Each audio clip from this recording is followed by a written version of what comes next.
مریم نالے T V میں خوش آمدید۔ السلام علیکم ویورز، امید کرتی ہوں آپ سب خیریت سے ہوں گے۔ چلیں ویڈیو کا آغاز کرتے ہیں۔ بسم اللہ الرحمن الرحیم۔ سوال: مسجد نبوی کی توسیع کس خلیفہ کے عہد میں ہوئی؟ رائٹ آنسر: حضرت عمر فاروق رضی اللہ تعالیٰ عنہ کے عہد میں ہوئی۔ سوال: حضرت عثمان غنی رضی اللہ تعالیٰ عنہما کی نماز جنازہ کس نے پڑھائی تھی؟ رائٹ آنسر: حضرت زبیر رضی اللہ تعالیٰ عنہما نے پڑھائی تھی۔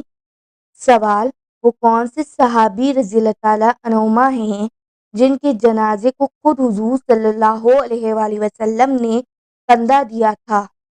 رائٹ آنسر: حضرت سعد بن معاذ رضی اللہ تعالیٰ عنہما۔ سوال: وہ کون سے صحابی رضی اللہ تعالیٰ عنہما ہیں جن کے جنازے میں 70,000 فرشتوں نے شرکت کی؟ رائٹ آنسر: حضرت سعد بن معاذ رضی اللہ تعالیٰ عنہما ہیں۔ سوال: کس شخصیت کے وصال پر عرش الہی ہل گیا تھا؟ رائٹ آنسر: حضرت سعد بن معاذ رضی اللہ تعالیٰ عنہما کے۔ ایسی مزید معلوماتی ویڈیوز دیکھنے کے لیے میرے چینل مریم نالے ٹی وی کو ضرور سبسکرائب کیجیے گا۔ Thanks for watching.